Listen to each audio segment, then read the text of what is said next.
আসসালামু আলাইকুম রহমতুল্লাহ। আমি ডক্টর সানজিদা ইয়াসমিন অনেক দিন পর একটি রান্নার ভ্লগ নিয়ে হাজির হয়ে গেলাম।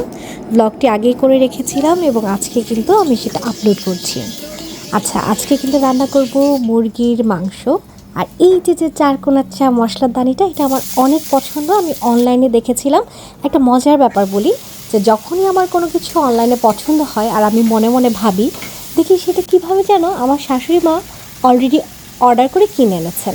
যদিও আমি তাকে এগুলো বলি না, আমার ভালো লাগাটা বলি না, বাট দেখি কিভাবে যেন এটা অলরেডি আমার বাসায় চলে এসেছে। এটা একটা মিরাকল, আলহামদুলিল্লাহ। এই জিনিসটা আমার অনেক বেশি ভালো লাগে। ওই যে দেখুন, রান্নার সময় কাকেরা উড়াউড়ি করছে।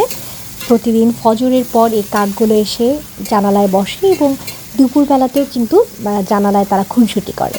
আর আমার শাশুড়ি মা ওখানে ওই যে খাবারের ব্যবস্থা রেখেছেন কাকেদের জন্য, একটা পানির ব্যবস্থা রেখেছেন। এই বিষয়টা না আমার অনেক বেশি ভালো লাগে। একটা সময় কিন্তু এমন হয় না, দেখতে দেখতে এই কাকেদের প্রতিও ভালোবাসা জন্মে যায়। অথচ অনেক মানুষ আছে যারা একসাথে থাকার পরেও এমন ভালোবাসা বা মায়া ক্রিয়েট করতে পারে না, বা একটা সময় দেখা যায় মন থেকে উঠে যায়, তাই না? আপনাদের সাথে কি এই বিষয়গুলো হয়? আচ্ছা, যাই হোক, আমি কিন্তু আলুটা ভেজে নিয়েছি। আমার না এরকম মুরগিতে আলু ভেজে দিতে খুব বেশি মজা লাগে।